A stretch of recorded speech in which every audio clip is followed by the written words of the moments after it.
Vamos então iniciar o nosso estudo de hoje com o estudo do Evangelho segundo o Espiritismo. Nós estamos finalizando o capítulo 18, muitos os chamados e poucos os escolhidos.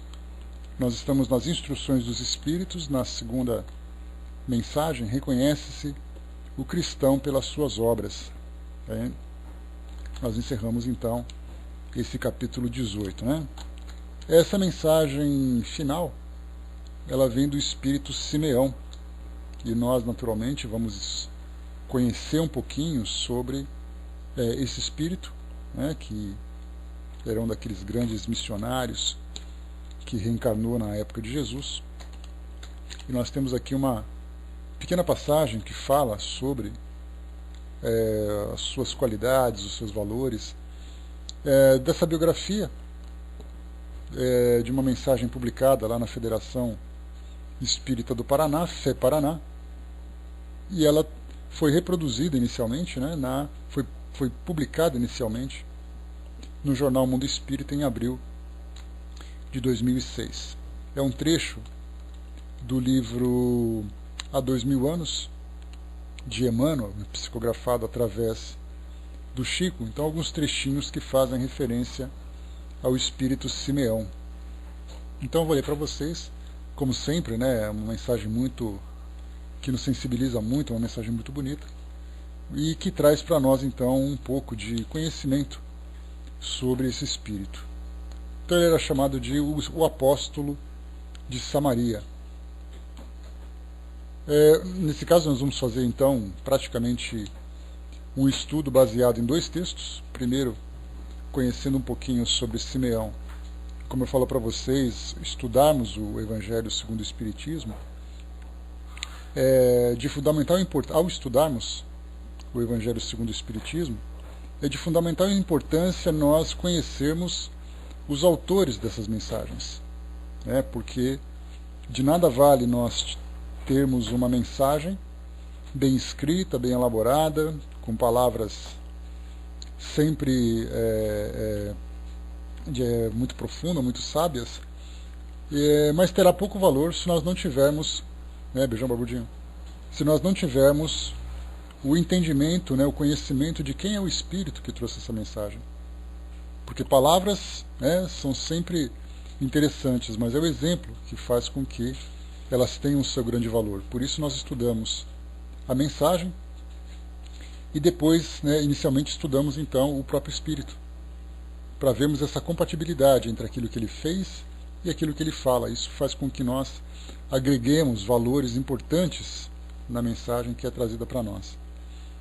Então o texto diz o seguinte, a obra mediúnica de Francisco Cândido Xavier, o romance que narra a vida do senador romano Públio Lentulus, ou Públio Lentulus, há 2000 anos, nos contempla com informações preciosas acerca de algumas personalidades que tiveram acesso direto ao Mestre de Nazaré.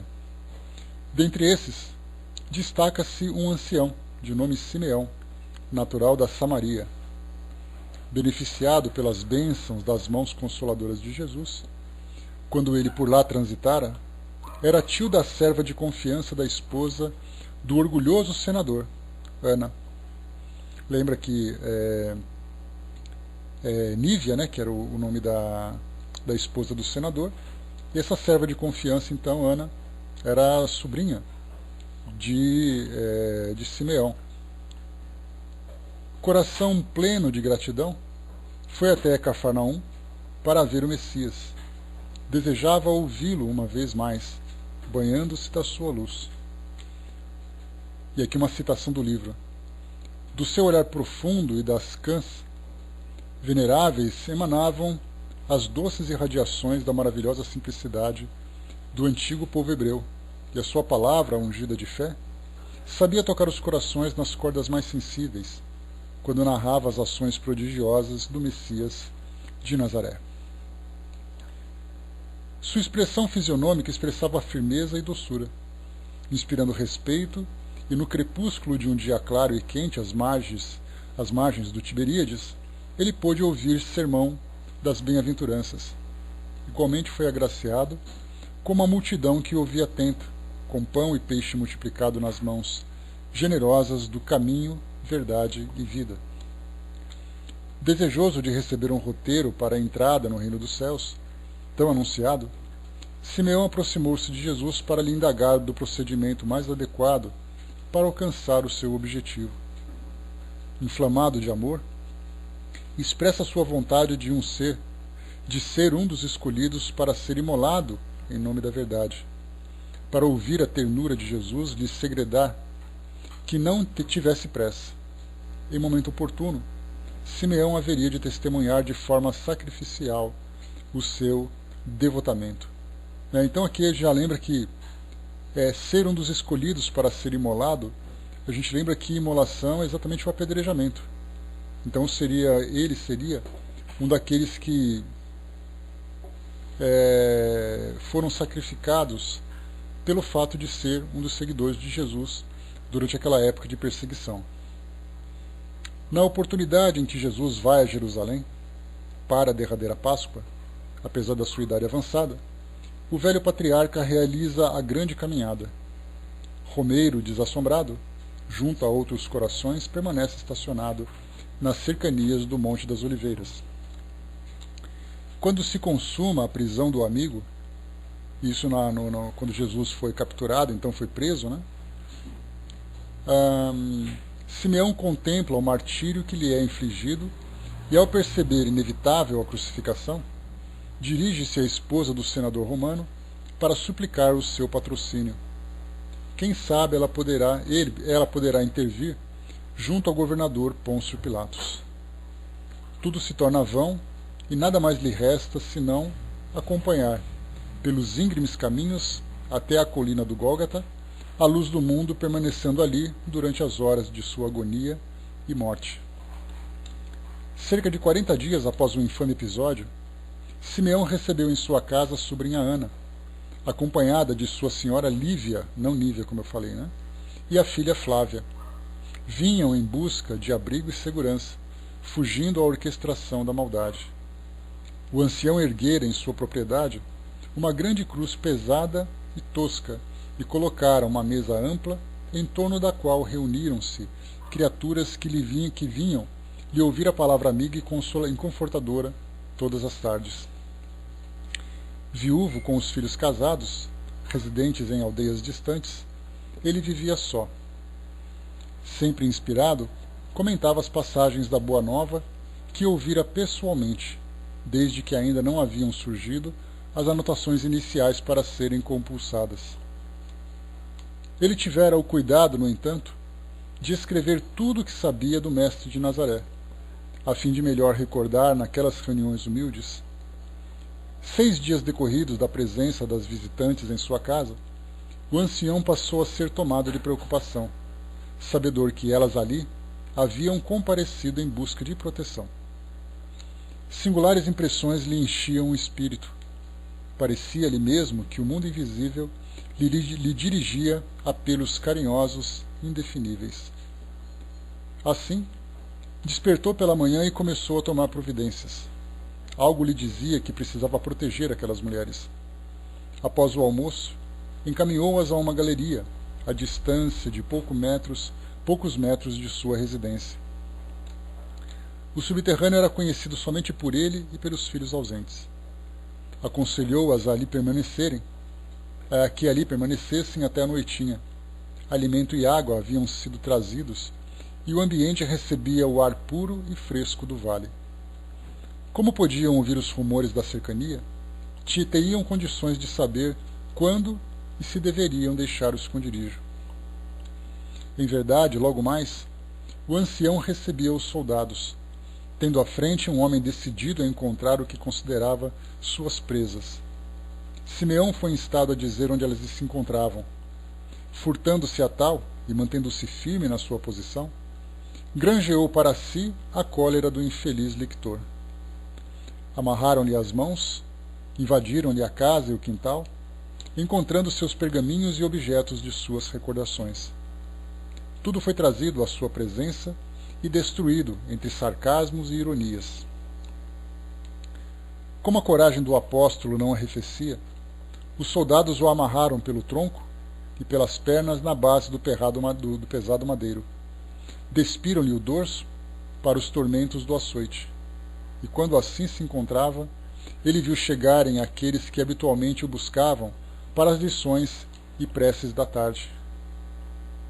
Todos indagados pela soldadesca, afirmaram não conhecê-lo, o que lhe fez doer profundamente o coração. Recompôs-se, contudo, recordando que o mestre fora também abandonado na hora extrema. O flagício começou, sem que o ancião deixasse escapar o mais ligeiro gemido. Da terceira vez que braniu as tiras de couro, o soldado parou e informou ao líder da escolta que algo o estava perturbando. Uma luz, dizia, no alto do madeiro, lhe paralisava os esforços. Cheio de ódio, o chefe tomou os açoites e ele mesmo realizou o suplício. Simeão se contorce em sofrimentos angustiosos, sente estalar os ossos envelhecidos que se quebram. Banhado de suor e sangue, murmura preces, apelos a Jesus, para que os tormentos não se prolonguem indefinidamente. Então a fronte pende, pronunciando o fim da resistência orgânica. Como ainda assim permanece firme em não informar onde se encontram as suas protegidas, enterram-lhe a lâmina de uma espada no peito. Ele experimenta a sensação de um instrumento lhe branindo o peito. Ao mesmo tempo, 2 mãos de neve lhe alisam os cabelos embranquecidos pelos 70 anos vividos. Ouve cânticos esparsos, percebe aves de luz voejando numa paisagem paradisíaca. Recorda-se da terra prometida, do reino do Senhor. Terá portado ali? Rememora a terra, suas últimas preocupações e dores, e uma sensação de cansaço o domina. Uma voz que ele reconheceria entre milhares de outras lhe fala brandamente: Simeão, chegado é o tempo do repouso. Descansa agora das mágoas e das dores, porque chegaste ao meu reino, onde desfrutarás eternamente da misericórdia infinita do nosso Pai. Um bálsamo suave adormeceu o seu espírito exausto e amargurado. O velho servo de Jesus fechou então os olhos placidamente, acariciado por uma entidade angélica que pousou de leve, as mãos translúcidas, sobre o seu coração desfalecido. O apóstolo de Samaria tivera seu sacrifício aceito pelo mestre de Nazaré. Então esse trecho, né, do livro, né,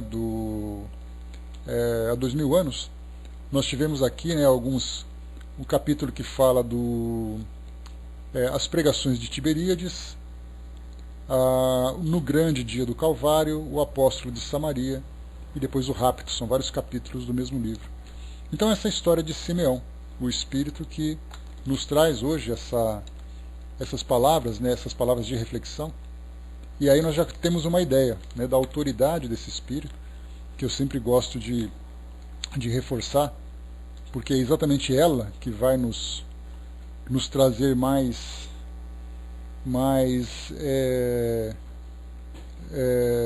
vontade, mais dedicação para estudarmos essas palavras. Então aqui, nós agora vamos para o Evangelho segundo o Espiritismo. Bom dia, pessoal que chegou. E aí então essa mensagem foi recebida na cidade de Bordeaux, num dos grupos espíritas, né, que se formavam naquela região, no ano de 1863. Então o título: Reconhece-se o cristão pelas suas obras. Lembrando que esses títulos, né, era Kardec que colocava para poder classificar as mensagens de acordo com o seu conteúdo. Então esse espírito, dentro desse capítulo, muitos são chamados e poucos os escolhidos, fazendo aqui uma recapitulação daquilo que nós já estudamos no nosso estudo anterior. Ao que tem se lhe dará, e ao que não tem se tirará mais ainda. Nós estudamos falando exatamente sobre o conhecimento, o conhecimento e a capacidade de entendimento que as pessoas daquela época, e nós hoje utilizamos essa mensagem, já que pelo fato dela fazer parte de uma verdade universal, ela acaba sendo atemporal, ou seja, ela não é uma mensagem dedicada apenas àquelas pessoas daquela época, diferentemente de outros textos. Quando nós voltamos, por exemplo, para algumas mensagens de Paulo de Tarso, algumas outras mensagens do próprio Antigo Testamento, que falam sobre a vida cotidiana daquele povo, cada um, né, cada geração em sua época. Então essa mensagem dizia respeito a eles. Quando se fala, por exemplo, sobre o Deuteronômio, sobre Levíticos, que são 2 livros lá do Pentateuco, né, no início do Antigo Testamento, fala muito sobre a vida cotidiana das pessoas nas vilas e aldeias, né, junto com os seus contemporâneos. Então fala sobre legislação no relacionamento social, no relacionamento comercial. Fala, por exemplo, sobre a relação com os seus servos, com os escravos, com suas propriedades. Já Paulo de Tarso, né, mais de 1000 anos depois de Moisés, que escreveu esse Deuteronômio, Moisés viveu por volta de 1200 anos antes de Cristo, não é uma data definitiva, é uma estimativa que eles fazem. Então, 1200 anos depois, ou mais de 1200 anos depois, já que Paulo de Tarso começou a se tornar conhecido já após a desencarnação de Jesus.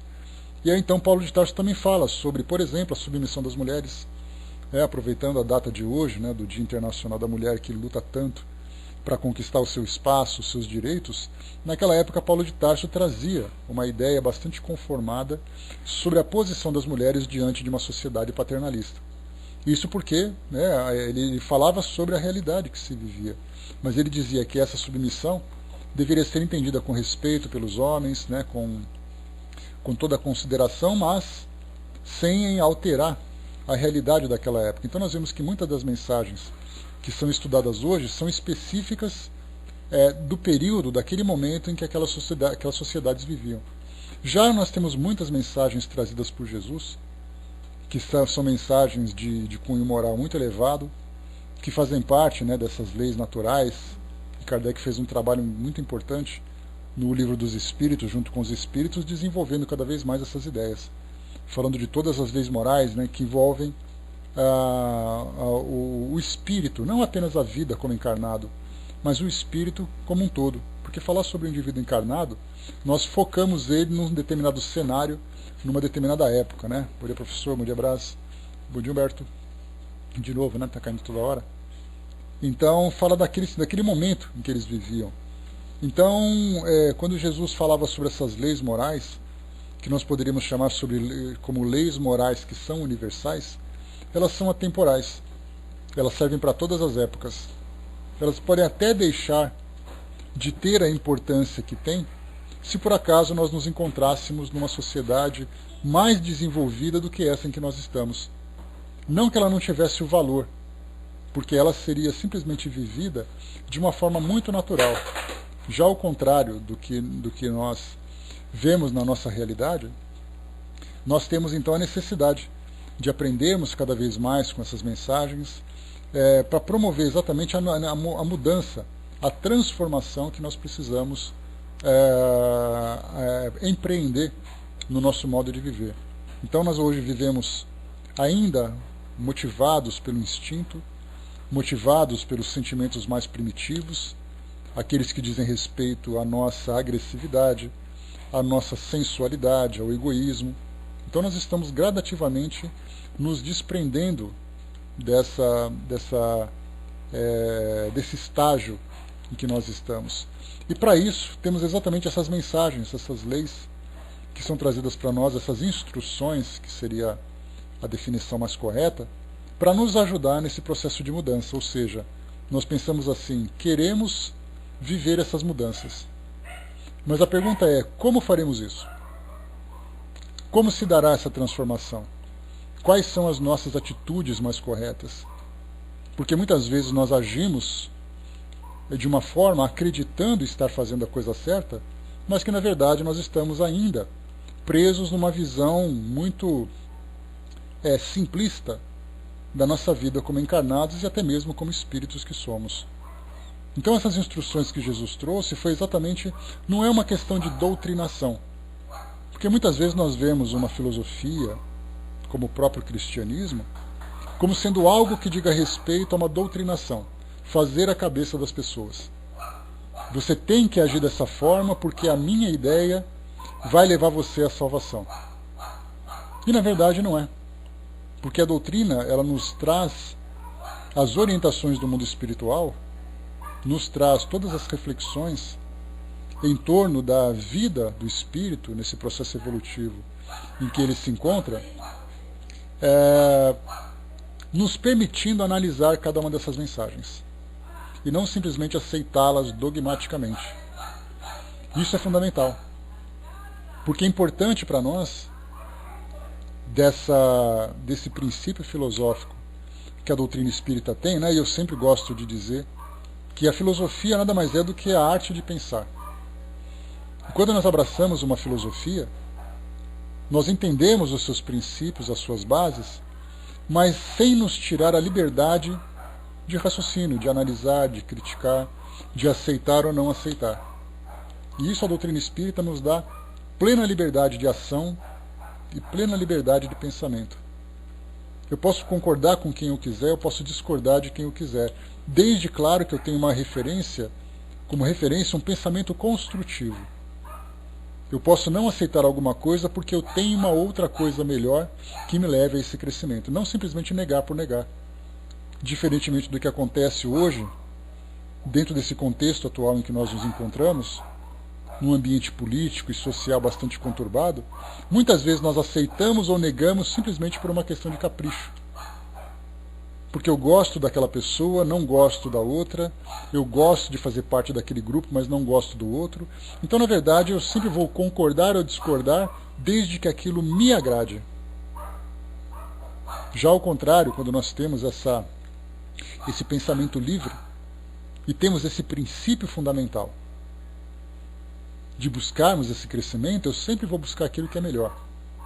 E isso Kardec deixou muito claro, que a doutrina espírita é sempre progressista. Não é ela progressista por si só. Não é a doutrina que vai crescer. São aqueles que pensam dentro dessa filosofia que vão se desenvolver a partir das bases que ela apresenta. Então nós estamos crescendo, e o nosso crescimento vai levar ao próprio crescimento da doutrina espírita. Porque do contrário nós vamos acreditar que a doutrina espírita vai em frente e nós ficaremos para trás. Como se ela fosse uma grande locomotiva que pegasse o seu caminho e fosse embora, e quem entrou, entrou, quem não entrou fica para trás. Só que ao contrário do que nós imaginamos, a doutrina espírita ela é uma grande embarcação em que nós estamos dentro dela remando para fazer com que ela se movimente. Ela não se movimenta por si só. Ela é movimentada por aqueles que ajudam no seu próprio desenvolvimento. Então nós fazemos parte da sua construção. Por isso, então, esse pensamento progressista, esse pensamento positivo, esse pensamento sempre nobre, dentro desses princípios morais mais elevados, faz com que nós escolhemos aquilo que para nós nos ajuda no nosso desenvolvimento. Então eu posso dizer, por exemplo, que a doutrina espírita ela é um conjunto filosófico que me permite avaliar tudo aquilo que o mundo oferece. Começando pelo cristianismo, eu posso, por exemplo, encontrar dentro do budismo lições morais que são importantes. Eu posso encontrar dentro de uma outra filosofia, seja ela uma filosofia que trate de questões do mundo material ou questões espirituais. Sou eu que vou agregar esses elementos, vou atrair para mim aquilo que vai me ajudar no meu próprio desenvolvimento. Isso é uma doutrina. A doutrina nos traz o esclarecimento a respeito da nossa condição de espíritos imortais, da nossa condição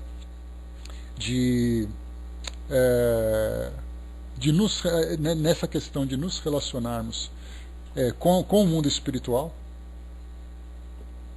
de um modo saudável, de um modo produtivo, fala sobre a nossa origem, sobre o nosso destino e o caminho que cada um de nós vai utilizar para chegar nessa condição, fala exatamente sobre o nosso envolvimento e o nosso aprendizado a respeito dessas leis morais. Então somos nós que estamos construindo a nossa filosofia baseada naquilo que a doutrina espírita oferece. Origem, destino do espírito, a forma como se relaciona com o mundo espiritual e todo mundo trabalhando para ser feliz. Essa liberdade nós temos. Porque a ideia é assim que, dentro desse princípio religioso que nós temos hoje, é como se você fizesse parte de uma associação. Você tem carteirinha para ser espírita, você tem carteirinha para ser católico, carteirinha para ser evangélico, carteirinha para ser muçulmano, judeu, budista. E na verdade não é.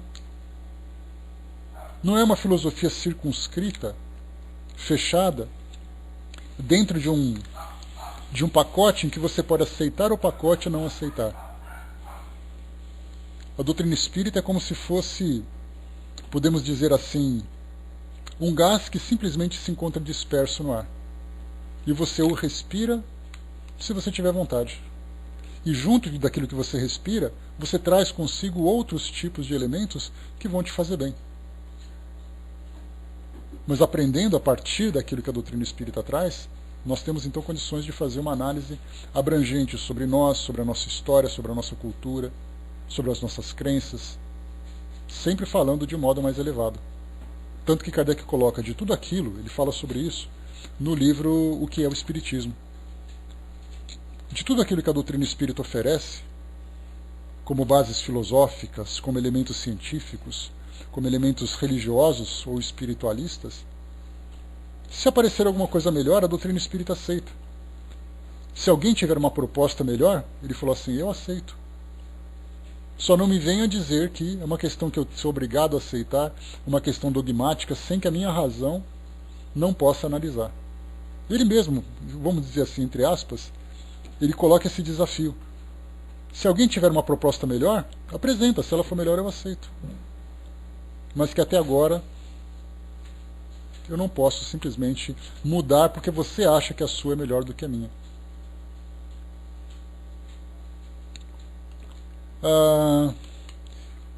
Nesse caso, Hermes, a gente lembra que o que é o Espiritismo, ele é um livro interessante, mas eu, na minha opinião pessoal, né, claro que é pessoal,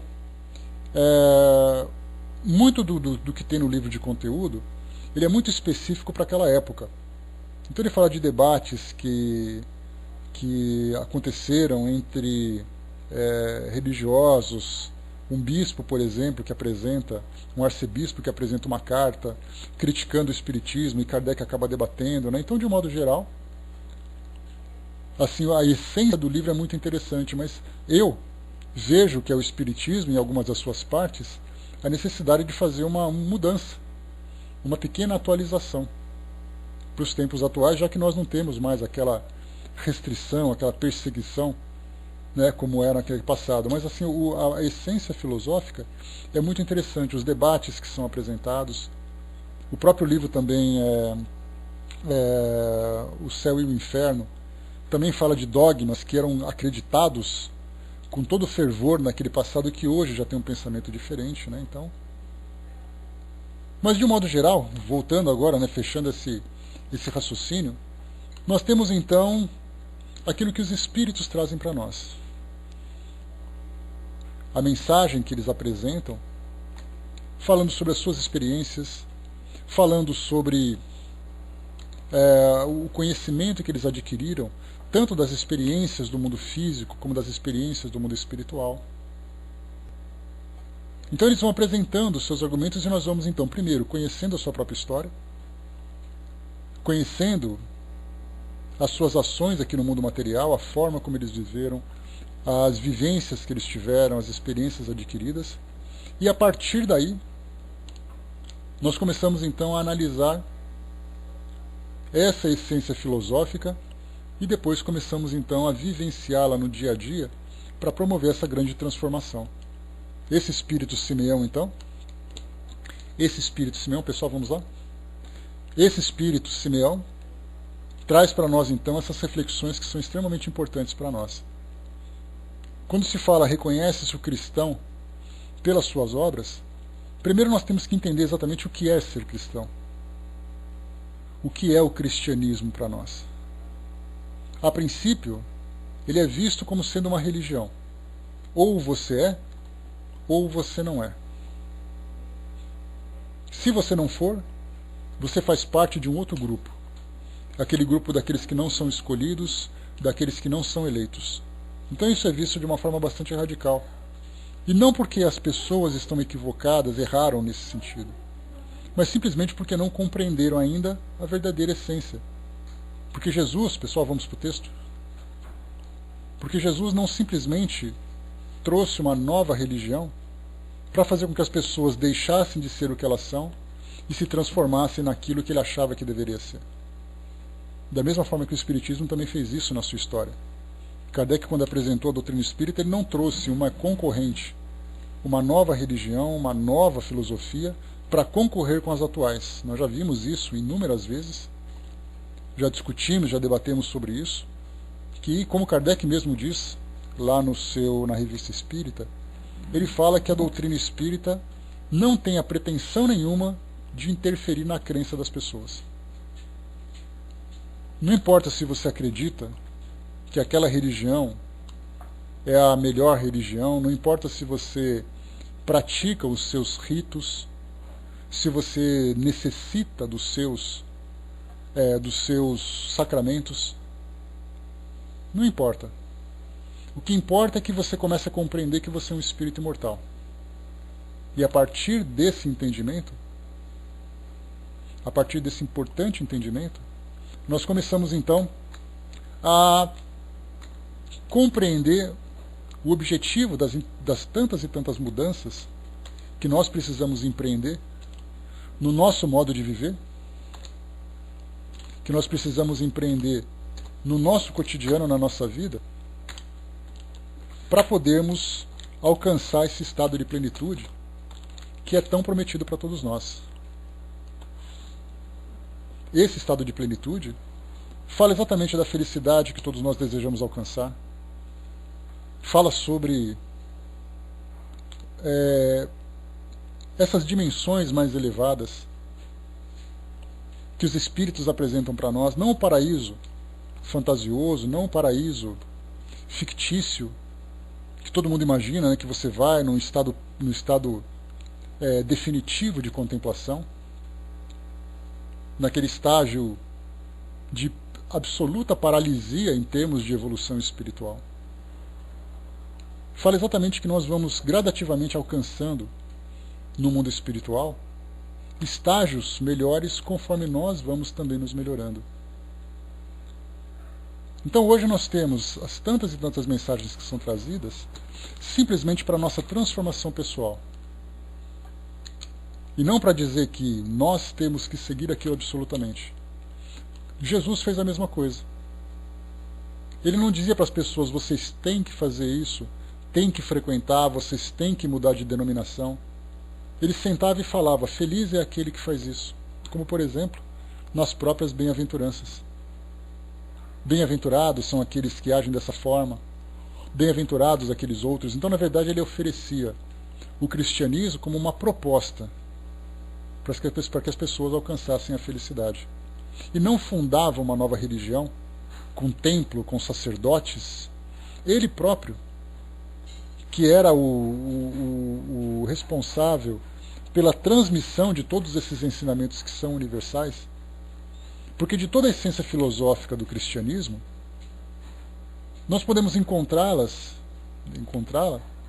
em qualquer religião que tenha como ponto fundamental fazer com que o indivíduo se desenvolva e se torne feliz. Nós encontramos palavras amorosas no budismo, na religião islâmica, no judaísmo. Nós não falamos de rituais que você tem que frequentar esse lugar, tem que ter essa prática, tem que se vestir dessa forma. Jesus não fala sobre isso, Beijão Humberto. Ele simplesmente fala do modo como as pessoas devem viver para serem felizes. Somos nós que pegamos o cristianismo e transformamos numa instituição. E essa instituição, então, se tornou concorrente daquelas que eram existentes. Então começamos a ver o cristianismo de uma forma diferente. E não tem aquela história que você é cristão ou você não é cristão. Se você é espírita ou você não é espírita.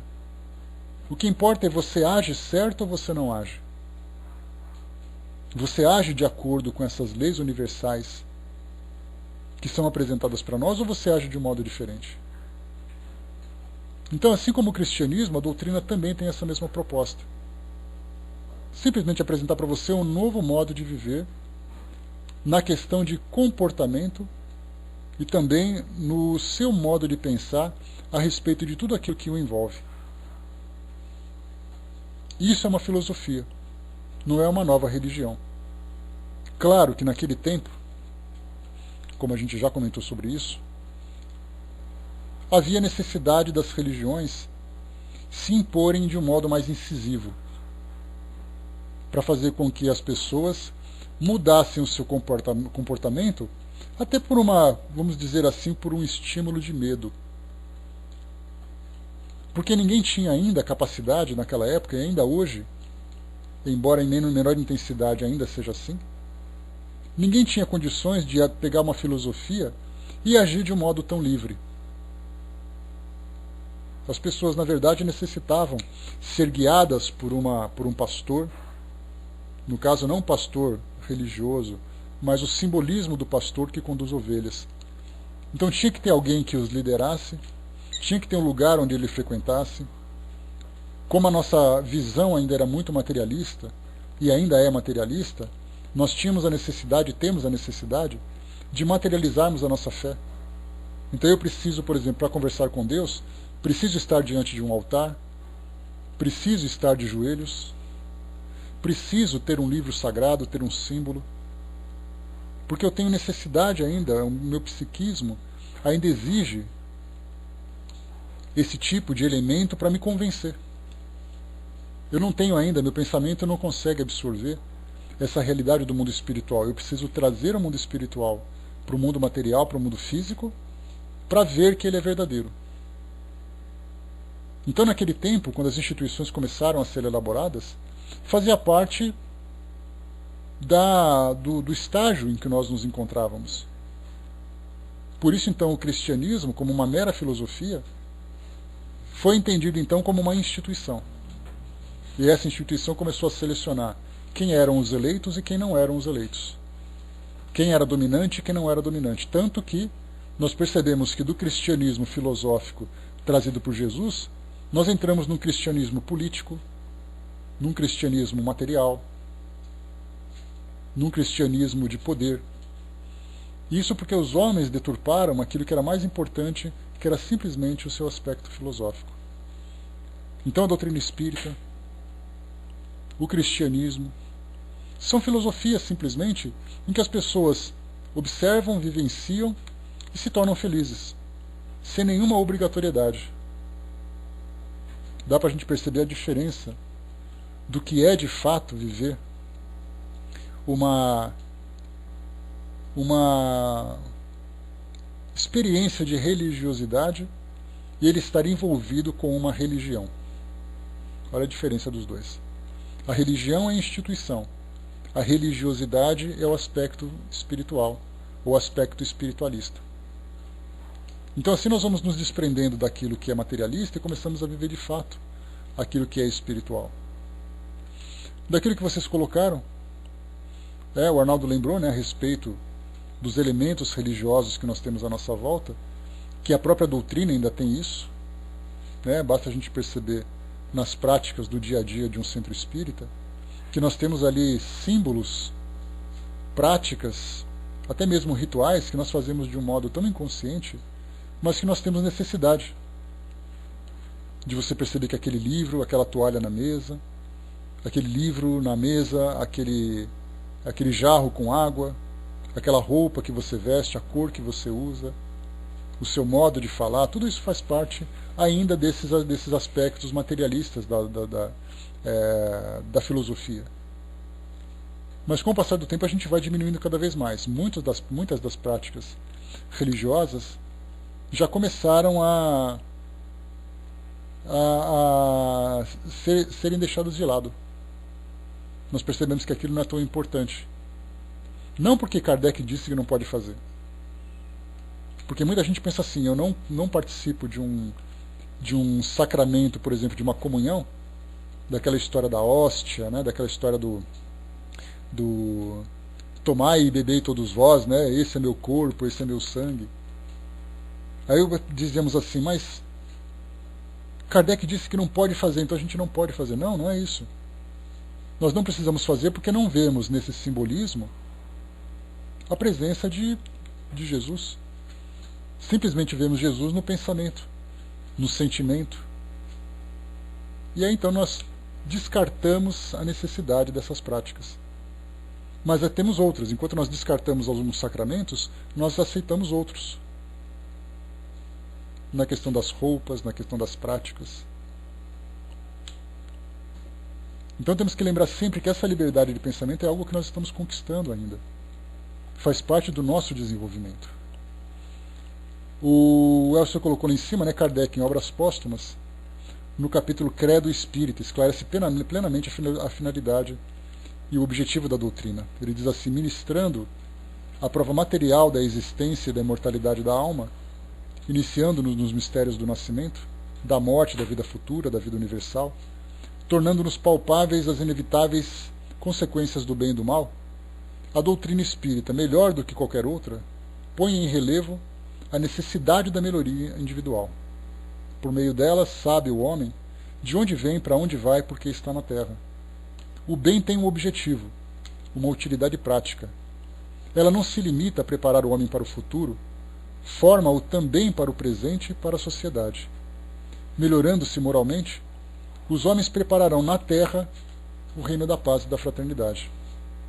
Então, tanto em Obras Póstumas como na Revista Espírita, Kardec deixa isso muito claro. O objetivo dessa filosofia. Então, o cristianismo também é para nós uma filosofia que nos mostra esse caminho de crescimento, esse caminho de transformação. Então, aqui reconhece-se o cristão pelas suas obras. Então, quem que nós podemos entender como ser aqueles que são os cristãos? Não o cristão partidarista, mas simplesmente aquele que quer viver de acordo com essa filosofia. E isso não vai fazer ninguém melhor ou pior do que os outros. Porque outras filosofias... Brezinho, obrigado. Outras filosofias trazem princípios tão elevados quanto o próprio cristianismo. Então significa que fora do cristianismo não há salvação? Fora da doutrina espírita não há salvação? Fora da igreja não há salvação? Então essas ideias, elas são sempre apresentadas para nós, para mostrarmos que a única coisa que pode salvar alguém, entre aspas, de si mesmo, dos seus sofrimentos, dos seus erros, dos seus equívocos, é exatamente o exercício desse sentimento que nós estamos aprendendo ainda a compreender, que é o sentimento do amor, que se manifesta inicialmente através da caridade, mas que tem uma abrangência muito maior e muito mais profunda do que nós podemos imaginar. Já que o amor para nós é aquela história do beijo, do abraço, de oferecer alguma coisa para alguém. E no mundo espiritual, como é que o amor é vivido? O amor, ele é visto. Enquanto para nós o amor não é, como diz na física, uma grandeza escalar que você pode medir, que você pode pesar, não é algo mensurável, no mundo espiritual você vê, conforme os espíritos trazem para nós, o sentimento de amor irradiando de alguém. Para nós precisamos de atitudes para mostrar o amor. Você tem que convencer as pessoas pelas palavras, tem que convencer pelas ações que ela pratica. Se ela ficar quietinha do lado, você está passando, alguém está sentado num cantinho de uma parede ali, você não sabe se ela é uma pessoa que ama ou não ama. Simplesmente porque do mundo espiritual nós não podemos perceber isso. Nós não podemos ver, por exemplo, nos relacionamentos entre as pessoas, de que modo, qual a intensidade dos sentimentos que elas nutrem umas pelas outras. No mundo espiritual, fora do mundo material, do corpo físico que nós temos, o amor, ele é visto. Né? Atavismos são lembranças de comportamentos do passado, Fábio, que nós continuamos tendo até hoje. Né? Então, aquilo que nós fazíamos em encarnações anteriores, em gerações anteriores, nós continuamos fazendo, muitas vezes sem saber por quê. Fazemos porque alguém fez. E nós ficamos tão acostumados com esse comportamento que nós trazemos ainda essas ideias antigas, né? Então a gente vê assim que, quando se fala no sentimento do amor, o que é mais importante também, né, Arnaldo? A gente vai agindo porque mandaram agir, porque empurraram, a gente está fazendo, né? E aí a gente começa, depois que alcança um certo grau de esclarecimento, a gente começa a agir porque sabe que é o certo. E não simplesmente porque disseram que tem que fazer assim. Assim o cristianismo ainda é visto.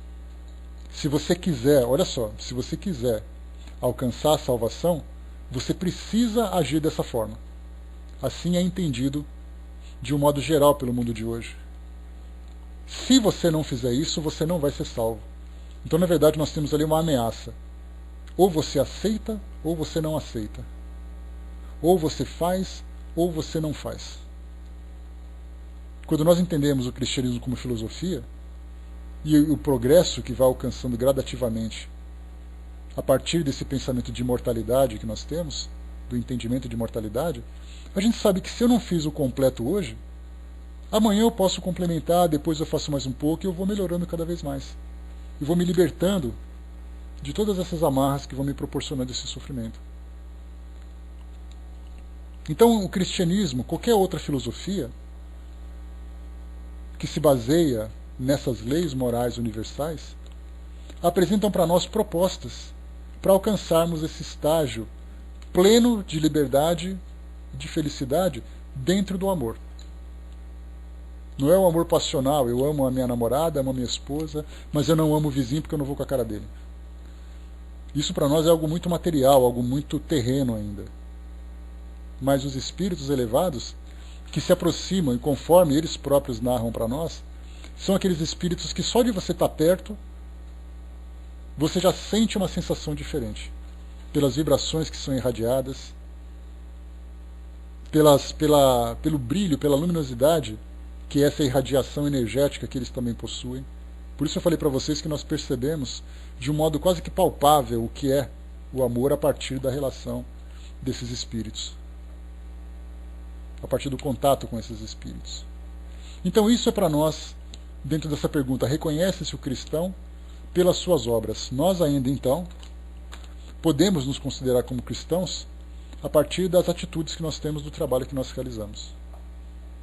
Então vamos aqui ao texto para a gente poder pegar um pouco desse aprendizado que é trazido para nós. Simeão diz assim: nem todos os que me dizem Senhor, Senhor, entrarão no reino dos céus, mas somente o que faz a vontade de meu Pai, que está nos céus. Escutai essas palavras do Mestre, todos vós que repelis a doutrina espírita como obra do demônio. Abri os vossos ouvidos, pois chegou o momento de ouvir. Nunca será suficiente, ou, ele pergunta, será suficiente trazer a libré do Senhor para ser um servo fiel? O libré é aquele uniforme utilizado, por exemplo, pelos imortais da Academia Brasileira de Letras. Aquele uniforme bonito, com aqueles bordados dourados, né? Então significa que basta você se vestir como um cristão, usar o uniforme do cristão, o uniforme de gala, muitas vezes, de um cristão, para que você possa se colocar na condição de um fiel servidor? Ele continua: será bastante dizer sou cristão para seguir o Cristo? Procurai os verdadeiros cristãos e o reconhecereis pelas suas obras. Uma árvore boa não pode dar maus frutos, nem uma árvore má dar bons frutos. Toda árvore que não der bons frutos será cortada e lançada no fogo. Eis as palavras do Mestre. Aqui nesses trechos, obrigado, professor. Aqui nesses trechos, dando esse exemplo da árvore, traz uma condição definitiva. Uma árvore que não presta é cortada e jogada no fogo. E uma pessoa que não presta, o que nós fazemos com ela? Nós descartamos e lançamos para o inferno. Esse foi o pensamento que se desenvolveu durante todas essas gerações, sem dar possibilidade de remissão para esse indivíduo. Ele errou? Sim, ele errou. mas ele pode consertar. Se ele não consertar hoje, ele vai consertar amanhã. Se ele não for motivado pela sua vontade, a dor vai despertá-lo. Então nós sempre teremos, através da nossa história, através dos processos a que estamos submetidos, como no caso da reencarnação, do aprendizado através da lei de causa e efeito, sempre a oportunidade de reconstrução. Então essas palavras, como foram ditas na época, e a gente lembra sempre que a pedagogia de Jesus era sempre muito sábia e utilizava os elementos que faziam parte do dia a dia das pessoas. Se uma árvore não presta, se ela não dá bons frutos, você corta e joga fora. E depois você planta outro. Simplesmente assim. Esse radicalismo, Fábio, é algo que ainda nos atinge de modo geral, né? Então essa ideia da poda de uma árvore toda, porque ela não é boa, ela é infelizmente aplicada, equivocadamente, para nós que somos seres em evolução. Então olha só, toda árvore que não der bons frutos será cortada e lançada no fogo. Percebe então que quando nós interpretamos isso, desse modo radical, nós condenamos aqueles que não têm condições de serem salvos. E continua: discípulos do Cristo, compreendei-as bem. Quais os frutos que a árvore do cristianismo deve dar? Árvore possante, cujos ramos frondosos cobrem com a sua sombra uma parte do mundo, mas ainda não abrigaram a todos os que devem reunir-se a seu redor. Os frutos da árvore da vida são frutos de vida, de esperança e fé. O cristianismo, como o vem fazendo desses últimos séculos, prega sempre essas divinas virtudes, procurando distribuir os seus frutos. Mas quão poucos os colhem. A árvore é sempre boa, mas os jardineiros são maus. Quiseram moldá-la segundo as suas ideias, modelá-la de acordo com suas conveniências. Para isso a cortaram, diminuíram, mutilaram. Seus ramos estéreis já não produzem maus frutos, pois nada mais produzem. O viajor sedento, que se acolhe à sua sombra procurando o fruto da esperança, que lhe deve dar força e coragem, encontra apenas os ramos arbustos, pressagiando o mau tempo. É em vão que busca o fruto da vida, a árvore da vida. As folhas tombam secas dos pés. As mãos do homem tanto as trabalham que acabaram por crestá-las. Abri, pois, vossos ouvidos e vossos corações, meus bem-amados. Cultivai a árvore da vida, cujos frutos proporcionam a vida eterna.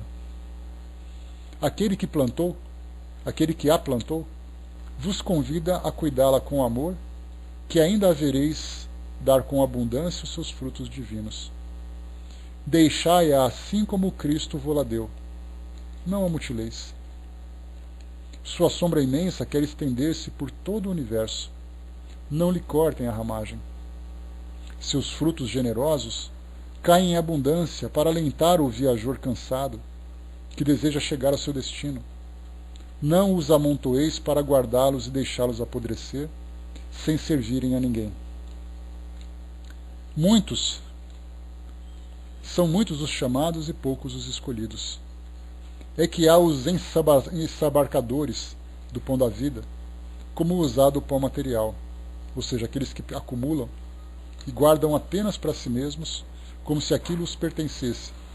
E eles pudessem, por um direito que eles acreditam que têm, oferecer apenas para aqueles que são seus eleitos. Oferecer apenas para aqueles que são seus escolhidos. E sendo que esse pão da vida é uma árvore que não possui donos. É uma árvore que quem passa por ali pode colher à vontade.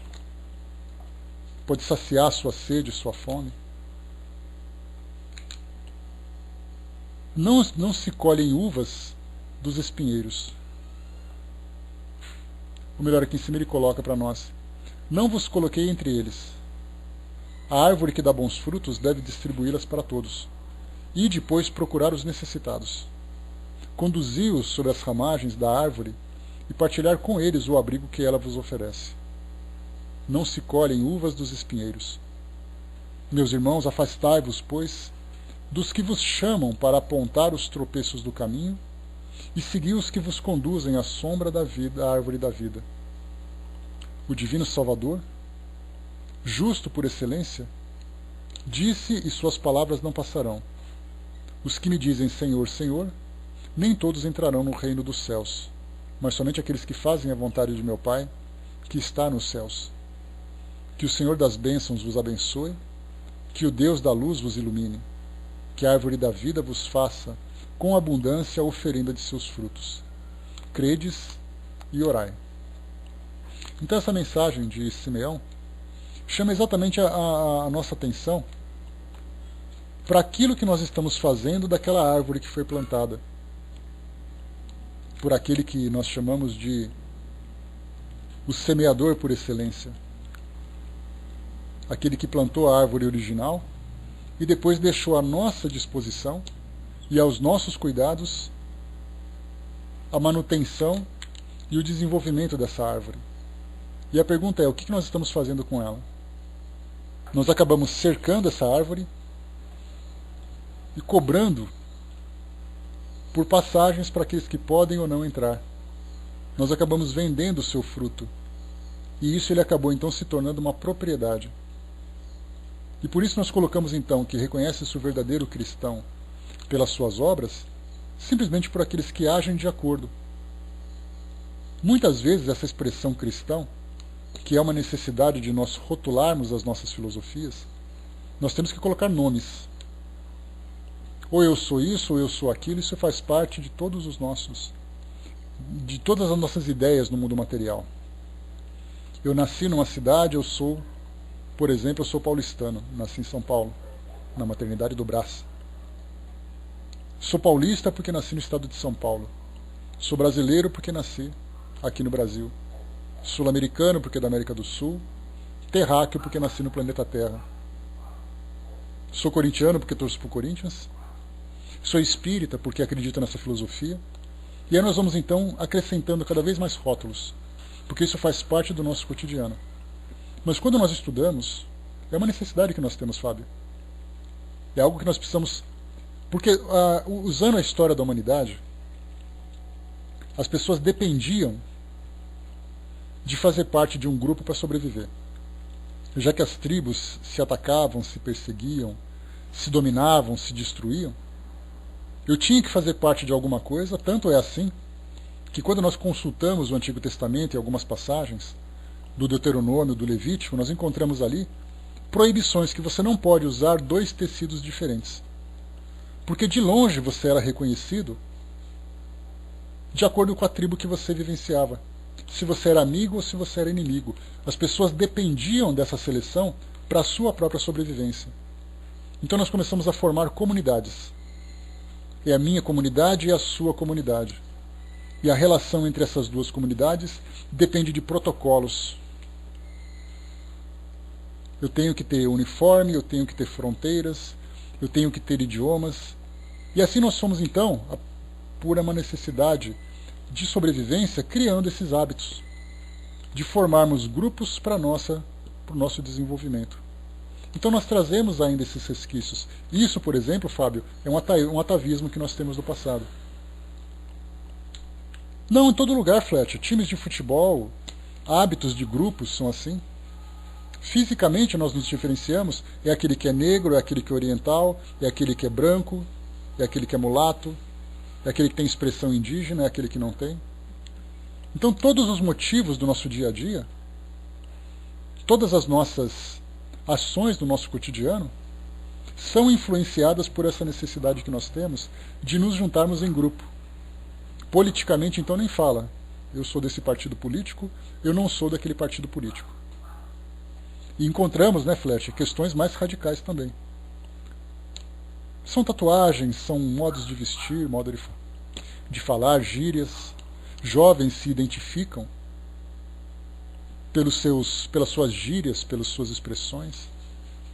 Então nós percebemos que é muito difícil fazermos uma diferenciação ou fazermos uma separação desse tipo de comportamento social E aí nós podemos pegar psicólogos, sociólogos, antropólogos também, que fariam uma análise muito mais profunda a respeito dessa necessidade que nós temos de fazer parte de uma comunidade, e nós utilizamos isso também para as nossas crenças. Eu me identifico com alguém? Não, mas nesse caso, Hermes, é que você faz parte de uma instituição. É o trabalho que você exerce, não é uma questão de você se colocar com superioridade ou inferioridade pelo local que você tem. Isso é o de menos. Mas nós percebemos assim, como é que se você faz isso todo o tempo no seu dia a dia, você sai na rua, você trabalha, você convive, você vê televisão, você usa esse método de separação daquilo que para você é bom e para você não é. E quando nós pegamos o cristianismo, que é uma filosofia ampla, que muito mais do que pegar o cristianismo, porque ele foi fundado, vamos dizer assim, pelo próprio Cristo, é uma filosofia que está disseminando uma lei que é universal. Como eu falei para vocês, você pega o budismo e você começa a ler a sua base moral, você vai encontrar a mesma coisa que Jesus falou. Aí você pergunta, o Buda fala que você tem que amar, Jesus fala que você tem que amar. Qual amor é mais verdadeiro, do Buda ou de Jesus? Então a gente percebe que não tem diferença. Essas fronteiras somos nós que criamos. No caso da doutrina espírita é a mesma coisa. A doutrina não fala que você vai ser melhor ou você pior. Simplesmente te apresenta uma informação que você pode utilizar para o seu benefício ou não utilizar. Mas você dizer assim, não, eu sou espírita porque eu frequento o centro espírita, porque eu sou médium, porque eu dou passe. Você acha por acaso que no mundo espiritual você vai ter alguma garantia de felicidade pelo fato de você se declarar espírita? Que você vai ter algum privilégio quando você mostrar o seu crachazinho dourado de centro espírita alguma coisa? Pega o crachazinho, sala do Pautal, que Jesus é a doutrina dos espíritos. Aí tem tua foto, você acha que vai ter algum privilégio de chegar lá? Não. Reconhece-se o cristão pelas suas obras. Reconhece-se o espírito amoroso, nós podemos dizer de um modo mais abrangente, reconhece-se o espírito amoroso pelas suas obras. Aqui no mundo material. No mundo espiritual ele será reconhecido por aquilo que ele é.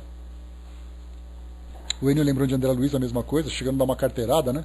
Apresentando a carteirinha dele do Conselho Federal de Medicina da época, se achando e acabou se decepcionando. O Arnaldo colocou até mesmo as vibrações nos agrupam naquele que nos harmonizamos. Vamos nos aproximamos pelas afinidades. Isso é muito natural. Mas essa ideia do partidarismo, das fronteiras, isso é algo que pertence a nós. Nós criamos esses hábitos. Por uma questão, naturalmente, de necessidade. Mas agora, quando nós vamos nos tornando espíritos cada vez menos individualistas e cada vez mais espiritualistas, mais universalistas, nós não teremos fronteiras. E nós vemos interessante, um livro que fala muito sobre essa universalidade do mundo espiritual, é o livro Transição Planetária. Vocês se lembram, né, que eu contei para vocês que é um livro que traz um contexto daquele tsunami e mostra toda a mobilização do mundo espiritual para auxiliar os espíritos que desencarnariam ou que desencarnaram a partir daquela tragédia, né, daquele evento natural, destruição, afogamentos e tudo mais. E aí então mostra a mobilização, espíritos de várias partes do mundo, com aparências diferentes, né, de acordo com sua vestimenta, que eles mesmos criam do mundo espiritual, que fizeram parte de religiões diferentes no mundo material, que se vestem de modo diferente, que vieram de lugares diferentes, todos eles agindo com o mesmo propósito. Então até mesmo eles, que são trabalhadores do mundo espiritual, ainda trazem essas características. Porque você tem que ter a sua personalidade é formada a partir das experiências que você viveu. Mas nós não podemos fazer com que essas características exteriores nos impeçam dessa afinidade interior que todos devemos ter.